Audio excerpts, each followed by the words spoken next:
বাসায় ছোটোখাটো আয়োজনের জন্য যদি বাবুর্চিদের কল করা হয় তাহলে তাদের ডিমান্ড থাকে আকাশচুম্বী। তো সে কারণে চিন্তা করলাম নিজেরাই রান্না করে ফেললে অনেক ভালো হয়।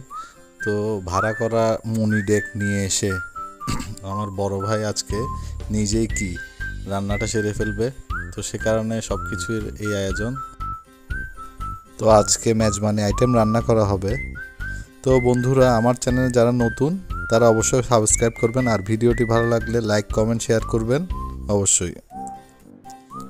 তো এখন যাবতীয় মেজবানি মাংসের সকল মশলা দেওয়া হচ্ছে, আপনারা দেখছেন।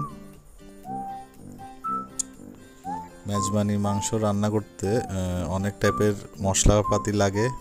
তো চট্টগ্রামের এই মেজবানিটি অনেক ঐতিহ্যবাহী এবং নামকরা।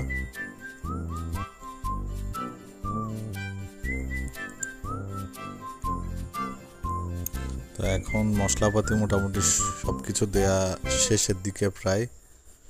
তো সরিষার তেল দেয়া হচ্ছে এখন, দেখছেন আপনারা। তো এটা দেওয়ার পরে এখন সব কিছু দেওয়া শেষ, এখন মিক্স করছে বড় ভাই, নিজ হাতে মিক্স করছে এগুলো সব।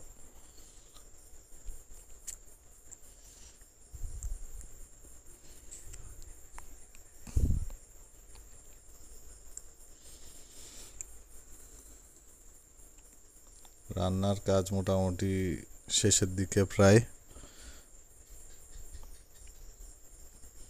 এই যে আপনারা দেখছেন মেজবানি মাংস আলহামদুলিল্লাহ রান্না হয়ে গেছে, অনেক সুন্দর একটি স্মেল আসছে নাকে। এটা হচ্ছে চনার ডাল গরুর হাড় দিয়ে, আর সাথে হচ্ছে আপনার সাদা ভাত।